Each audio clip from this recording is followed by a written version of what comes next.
Hey everybody, welcome to this episode of The Complete Advisor. So happy that you could join us. What brings us to today's episode is technology. And everywhere you turn in the industry, you look around and the topic of the conversation right now, artificial intelligence, ChatGPT.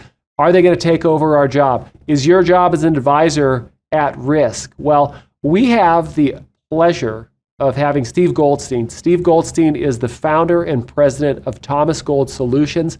Now, Thomas Gold Solutions may not be a name that you recognize, but I will tell you the next name you probably will. It's Retirement Analyzer. Steve and his team have been putting out this amazing software that does everything when it comes to working with clients. Now, Steve, we'll talk about your bona fides a little more, but now you've been around the financial services industry for a little bit, right? I have, back in 1986. So I started out as a Wall Street trader, one of those lunatics in the trading crowd buying and selling different colored jackets. That was me. Yep.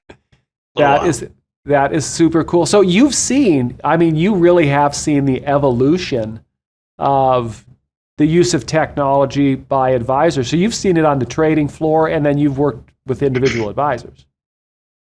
We have, and we have, if you look at the average age of an advisor, our advisors, they got to be like 50 plus. And to try to teach them technology, a little bit of a challenge, I must say, but it's working though. And I can tell you about it when we start to talk about it. Yep. So right now, what's your take? First, right off the bat, you see all these headlines. I don't know if you've played with ChatGPT. I always call it wrong. It's ChatGPT.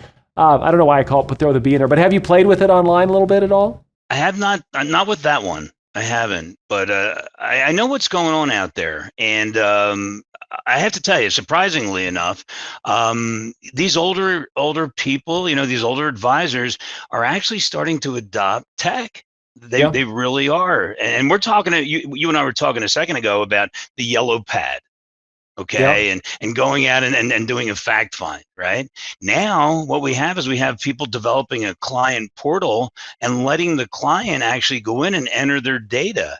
So we've actually moved on from the yellow pad and into something like this. And there's all kinds of different communication between client and advisor. It's interesting going back to, I think the pandemic did this deep dive immersion for the entire country when it came to tech, because I just look up my own family tree here, and I look at my mom and dad, and today's oddly enough, my dad's birthday. He is now 84. And one of my mom's complaints, amongst many, is that he's always on his iPad. And they both have iPads. They're on them all the time. But so we have this pandemic that brought all this awful stuff to our country and across the world.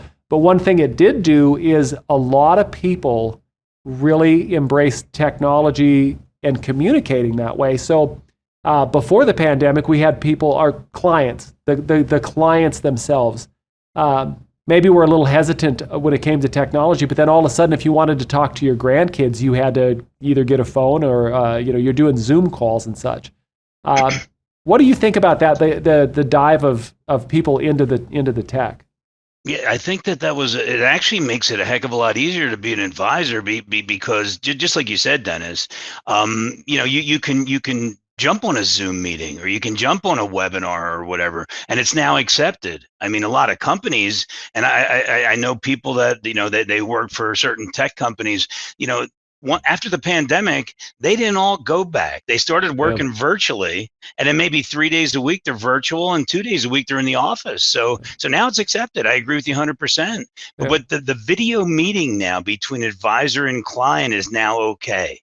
Yep. And I think that's a big plus because you can get things done more efficient that way. One of the other things that I've seen, because I get to hop on those things all the time. One thing I have noticed is people's patience and forgiveness with feeds that aren't 100% perfect.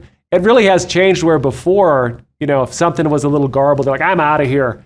And now it's they're more forgiving and of that. But we do see, from our side of the fence with the advisors we work with, we see a lot of advisors that are meeting with clients that way. I was surprised. One thing I was surprised about was the amount of advisors that we work with that were 100% virtual before the pandemic. That blew my mind.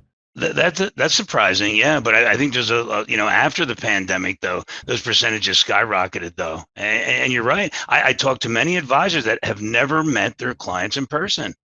So, I mean, you have to think about it. You're sending somebody a check, or you're having them manage your finances, and you've never seen them in person. Different world we live in these days, huh? Totally different. All right, let's talk about you for a second. How did you get involved? So, if you're somebody that doesn't know, your product, Retirement Analyzer, is across the industry. It's used everywhere. It is a phenomenal tool that the first time I saw it, I loved the simplicity of being able to show a client the red line. You guys were famous for the red line. This is where you're going to run out of funds. Is that okay? That conversation is a hell of a conversation starter.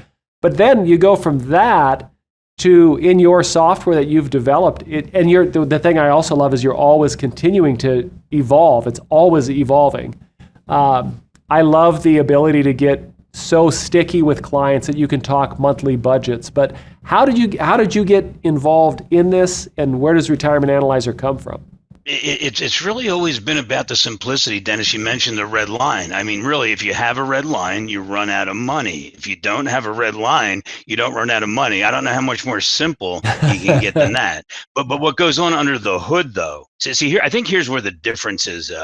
You can put all the functionality into a software program, but it really comes down to what you show, what the output is. Right? Everything could be under the hood.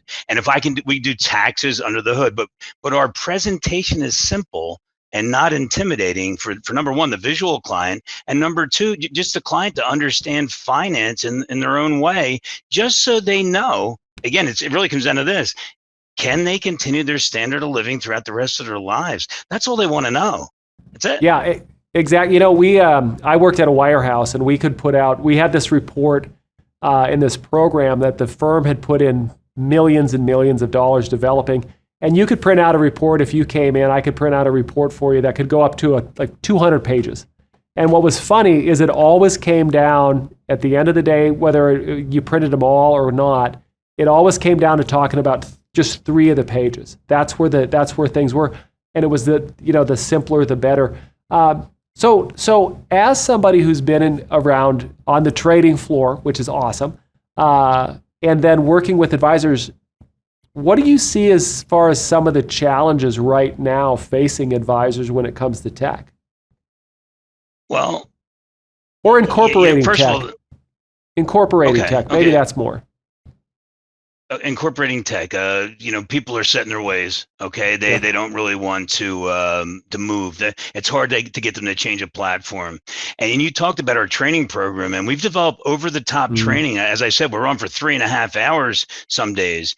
If you're not there to hold the hand of the advisor, and write good client portal software that's understandable, nobody's going to use it.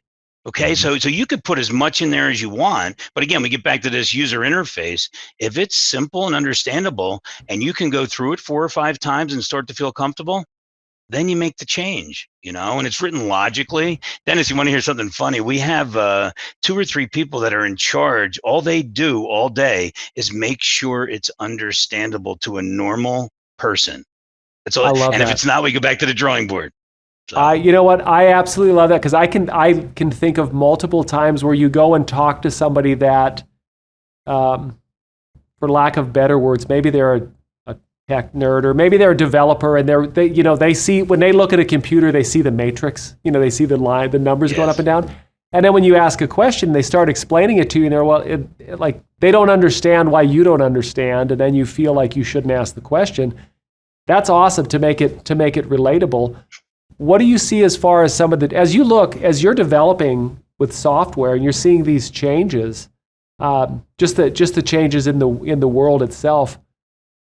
What do you see as far as things that you're going to look to evolve into with Retirement Analyzer? What do people need? Yeah, you got to be efficient, and we have a CRM that we developed into this, and each program has to talk to each other. So the planning software has to talk to the CRM. With regard to the client portal, we have to have very good ease of communication between advisor and client. So we have, and I know we don't have the software up here, but you can actually schedule a meeting in the client portal with the advisor and be on a Zoom in 20 seconds. If the client, imagine this, if the client's in their portal and they have a question about a plan that you shared with them, they can kind of click start meeting, and the advisor can jump on, and you're inside Retirement Analyzer, and you have basically like a Zoom meeting. We call it Advisor Meet. So what we're trying to do is develop the stickiness here, where you Yeah. can very easily get in touch with your client, develop that long-term client relationship. And then the one thing I wanted to mention also, Dennis, is basically we're going multi-generational. So if you can Mhm. imagine, all right, now we have the husband and wife in a joint scenario. When they pass, we have the ability to move assets down to the next generation. So this client portal can not just be for your clients, but it could be for their family. So everybody knows where everything is in case something were to happen. Let me ask you another question about you real quick. How did you get involved with Retirement Analyzer? Well, I used to use it way back in 2010 at one of the companies I used to work for, and I was new to the financial advisory industry then. I was a trader, as I said, Yeah, but yeah. so I had to learn this real quick. So I started using Retirement Analyzer. It was easy for me. I loved it. And then I had Brooke and I had an opportunity to purchase the company, and we did in 2010, and it's been pretty good from there on out. So that's what happened. Nice. Now, so stickiness. This is an area I do want to ask you about. So I've been reading articles, and like I mentioned before, I was playing around with Chat GPT. I keep saying it wrong. I don't know why I keep putting that B in there, but the AI and the things that it can do, and I know that that is a conversation of are we going to lose clients? Are we going to lose clients to technology, to robots doing financial advising? But I think a key thing: how important do you think stickiness is to keeping those relationships? Well, let me give you my opinion first on this robo advising. I don't Yeah. think it's going to happen. I mean, I know it's happening, but I don't think it's going to last. I think old fashioned. You want to talk to somebody human. You Hmm. do, and you have questions, and there's tax law changes like the Secure Act 2.0, and people just get confused. I mean, let's face it, they seem to have the attention span of a gnat. Yep. So if we can develop humans that can explain things on a sixth grade level, that's what they're going to gravitate towards, because when they understand finance, they feel good. And so I'm not overly worried about the robo advisor, but I'll tell you, you have to use tech and make lives, make yourself more efficient and help clients. Hey, look, when they sign on, they can see what they want to see. You can send them messages. You can download a net worth statement and pop it in their portal for them. They need to be. I remember when my mom was getting older, she looks at her statement, or she looked at her statements every day. And so you Yeah. have to look at that when they have their client portal, set it up for them, put certain documents in there, maybe a monthly newsletter or recording, and let them see. And that's really where I see it going. Let them Yeah. have access to you. So you're not worried about AI. One of these days I give a call and it's a robot I'm talking to instead of Steve. Well, that's because I know the level of service that our retirement analyzer advisor community provides. Yeah. There's a stickiness there. Dan, you know what? I'll tell you. You want to talk about satisfaction as a software company owner? It's helping make people's lives better, and I see these bonds because we can see how many clients are in the software, and we can see how many advisors are in the software in any 60-minute period, and the amount of clients that are there, it's exponentially increasing. There's a bond there, and they're getting it, and Yeah. and and that makes me feel pretty good because we're touching a lot of people. Yep. I like it. Looking over the next 5, 10 years, what do you see as big challenges for you and for the advisor community? Well, I think the development of an end-to-end solution. Okay, you can have software programs, and you might use 5 or 6 different ones to get your business done. But they're all, and you could have integrations. But there, these integrations, they change as soon as one company makes a change to their software. The integration falls apart. So I think, and it's not a challenge; it's where we're going here. Really, we're going to develop an end-to-end solution where you can jump in a retirement analyzer and C3, our new CRM application, and get everything done right inside there. And so it's Right. it's all one piece of software. So that if there's any changes, we'll know about them, and you make our changes accordingly. So that's where we're going with this. Make it easier for advisors to access, to use, and to develop great relationships. Is there anything, as you look back of your career with advising and tech, is there anything that you saw where you, when it first came out, you thought, this is awesome, this is the thing that just went nowhere or bombed? I'll tell you, trying to just make sales without being a teacher is a problem, and so when you first start in the business, everybody wants to make sales. As soon as you can make that transition from sales to being a teacher and to help people understand finance. Now, I'm not saying they have to understand an index crediting method or Sure. NUA or something like that, but just basic. Hey, look, this is how it works, and you're going to be okay. Once if there's too many people, and I did it for a little while, I call it transactionality. Okay, all you do is transactional sales, and I didn't like that. So what I want to do is I wanted to see the whole picture. And that's the reason behind Retirement Analyzer, because I want to see the end game. I want to see how it finishes up, the end of the movie. And that's what you can do in RA, with your projections. That is awesome. Okay, last question for you. Anything keeping you up at night? Everything. Everything. I don't sleep. I'm so into building this. I got to tell you, Dennis, we have a list a mile long. We have it on Excel spreadsheet, and the amount of upgrades and changes and new functionality that we're bringing to this program, we are so excited about this. I just want you to imagine this, a whole family tree of Retirement Analyzer analyses, and you're building down through the family, and you can do, your beneficiaries on life insurance and everything. Can you just imagine that? Not only do you have your two clients at the top, but then you're scheduled for the next generation. And the one thing I wanted to mention is this, that when you sell your book and you have the next generation outfitted, it's got to make your book worth more, because you're not going to leave after the first two passing. So I like it. That's what we're looking to do. We have so much work to do. It keeps me up in a good way. That's awesome. Well, Steve, thanks for being a guest today. And for everybody else, you can catch all episodes of The Complete Advisor wherever you like to consume podcasts. If you'd like to watch them, though, you can catch us on YouTube on we have our own webpage. And then Apple and Spotify, you can watch. Anywhere else, Pandora, iHeart, everything else, Google, Amazon. It's just audio. But don't forget to like, don't forget to subscribe so you don't miss an episode. And of course, I would love to hear what you have to say. So, put it in the comments. I'm always looking at those things. So thanks. We'll see you next time.